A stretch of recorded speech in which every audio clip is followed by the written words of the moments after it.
Hey everyone, it is 3 o'clock and I am looking forward to talking to you all. So we're going to hang out for a minute and then I'll get right into the juicy tidbits.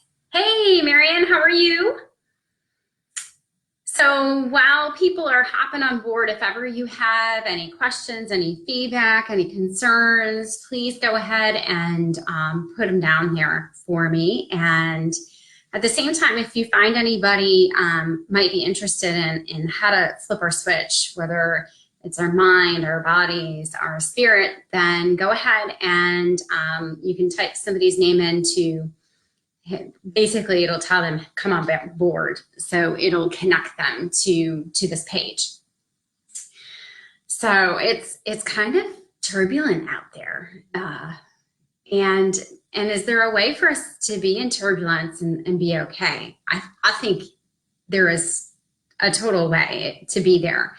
And one way to do this is to allow ourselves, number one, to have some stillness every day. So if you haven't joined us in Let's Breathe every morning at 7:15, then go ahead and join us. Hey, Y, how are you? So glad you're joining us. So yeah, so you can do your breathing with us. If you can't join us at 7:15 Eastern time, it's recorded. So whenever you wake up in the morning, if that's the first thing that you can do is just sit in that stillness and allow yourself to move into your breath, that's pretty cool. And that's one really good way to just at least drop into what's going on in my mind. It's always going to be moving there. I mean, that's your mind's thanks. That's your mind's job, is to constantly distract you. And for every 10 positive things, you get a negative thing, and that's all you focus on. Your mind just wants to focus on the negative. So we're going to talk about flipping the switch and how can we do that. And so with that, this is kind of cool. You've got three things. Number one, you're a giver. Number two, you're a receiver. And number three, you're an observer. And so I'm going to share three different cases that I literally was part of, so that it comes from, a true story. So remember, giver, receiver, and observer. So for those of you who've known me for a while, I did quite a bit of time in the coffee industry, and I was working for the big guy for quite a few years. And I'm a morning person. I wake up pretty cheerful, even before my coffee. And so I was always on drive-through headset. You come around and I'd be the first person you hear in the morning at 6 a.m. And that's just who I am. I just wake up and I'm ready to go.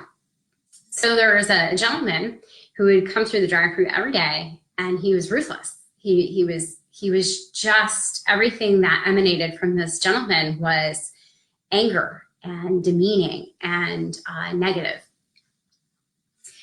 And it was really, to wake up and go to work and have this person talking at you was quite hard. It was hard, but I was doing my job and knew what what I needed to do and what I didn't need to do, especially to keep my job.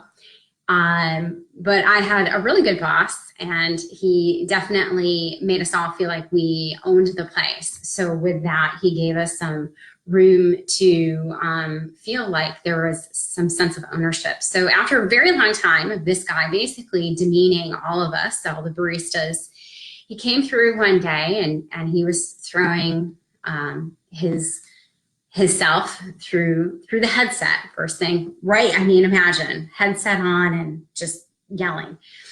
And I took a deep breath and I said, sir, you have two choices. I said, number one, you can drive around the building and you can try again. Or number two, you can drive on through and not come back. And he's like, what are you talking about? And he just right? Puked all over me. And I said, sir, I said, I'm sorry, but I don't think anyone here deserves to be treated the way you treat us. I said, we are open for you. We will serve you, but we will not take this anymore, right? And that day my boss was there. So I was like, he's either going to be on board or I'm going to be fired, but I'm done. I'm done being walked all over.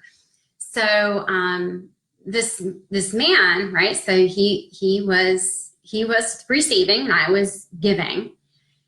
And he chose to ride around. He never apologized, but I wasn't asking. I wasn't looking for an apology. I was asking for him to change his attitude. And he did. Not that he was pouring niceness or thank yous or anything like that, but he wasn't being an asshole anymore.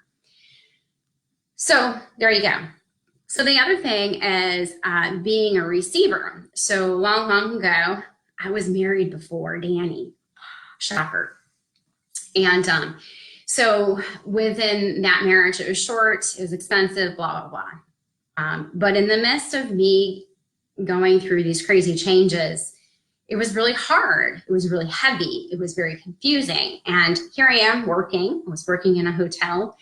And one of my good friends who I worked with, he came over to me, put his hand on my shoulder, and he says, Dawn, bitterness does not wear on you well. And I will never forget that moment. Never. Like, I was just like, what?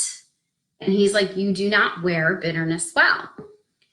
So with that, I mean, the whole rest of the day, I was like thrown through the roof because I was just shocked because I'm not a bitter person. However, my circumstances were making me extremely bitter. So I made a choice.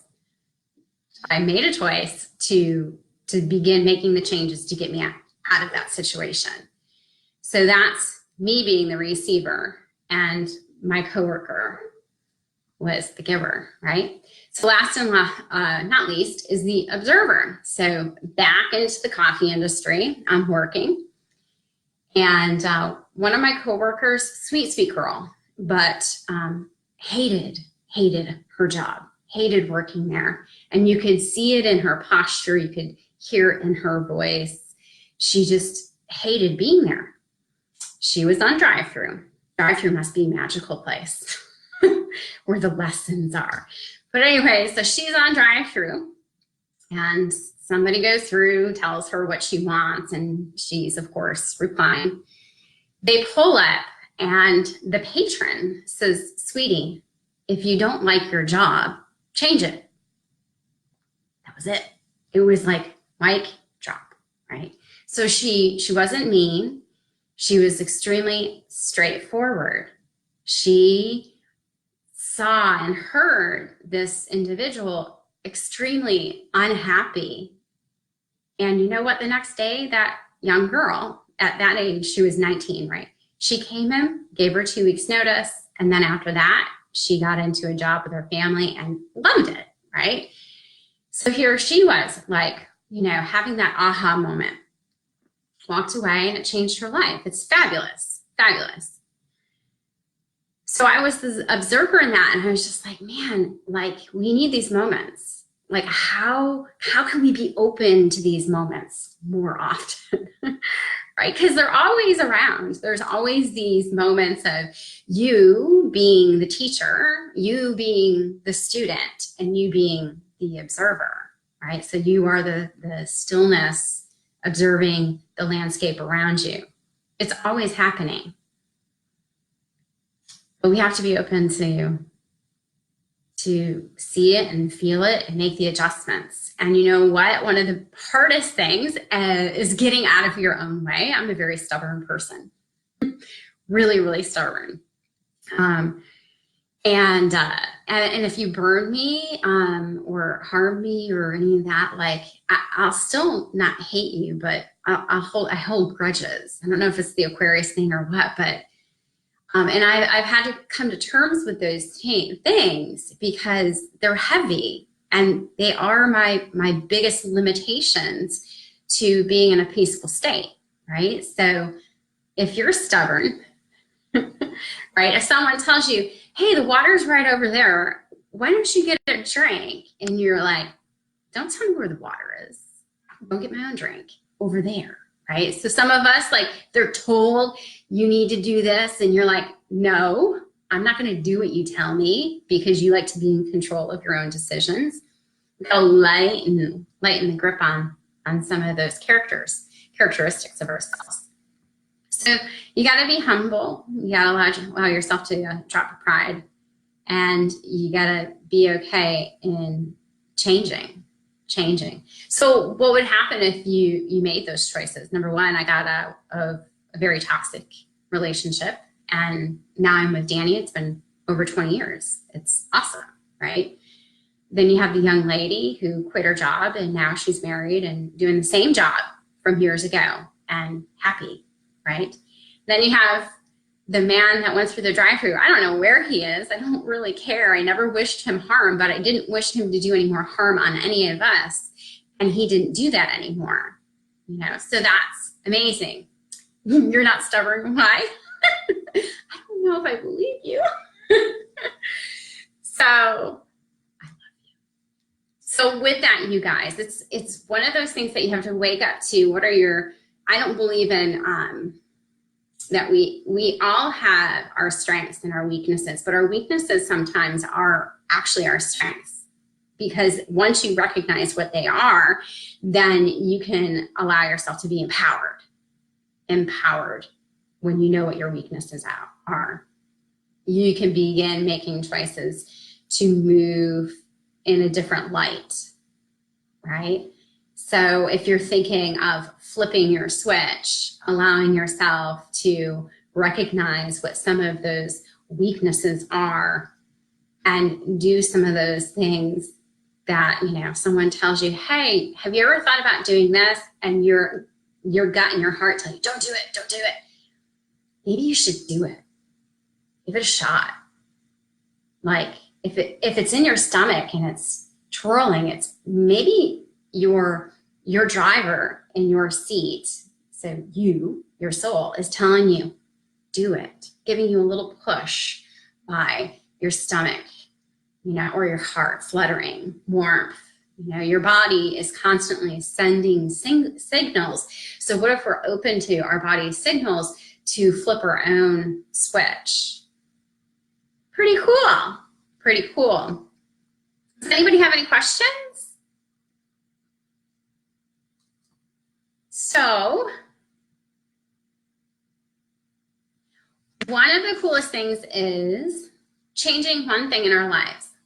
First of the year, resolutions. My thing is intention. Moving into an intention. What is one thing that you know that you do a lot that is preventing you from moving forward? One thing. It could be food, it could be drink, it could be you're late all the time, you don't give yourself enough time to prepare. It could be anything. One thing, right?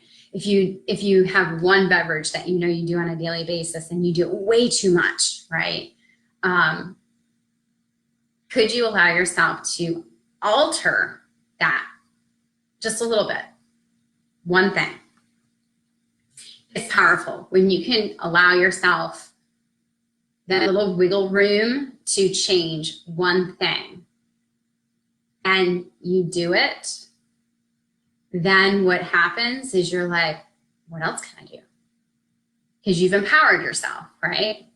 So allow yourself this wiggle room to flip your switch by changing one thing. So the gratitude breath that we did this morning, huge tool in this process. So in other words, if you're in a really tough state, you're being challenged physically, mentally, emotionally with negativity and heaviness, allowing yourself 3 minutes to move the breath in gratitude, it literally will shift you from this place of negativity into a place of gratitude. Why? Because you can move your breath. Your birthday is every day you wake up. It's not just one day a year, right? So my husband and I don't necessarily celebrate one day a year. We celebrate every freaking day because you know what? You woke up. And waking up every day is a gift. So your gratitude breath is flipping your switch. When you're not feeling grateful, when you have a really hard time finding that thing to be grateful for, it can be as simply, I can take an inhale. I can take an exhale. And then you keep doing it. You allow yourself to keep breathing. It's an amazing thing. That is all, you guys. If you guys have any questions, any feedback, if you found this helpful, or if you think you know anyone that maybe this is like, I don't know, will inspire them, awesome. Go ahead and share it. That's it. I hope you guys have a fabulous day. Namaste.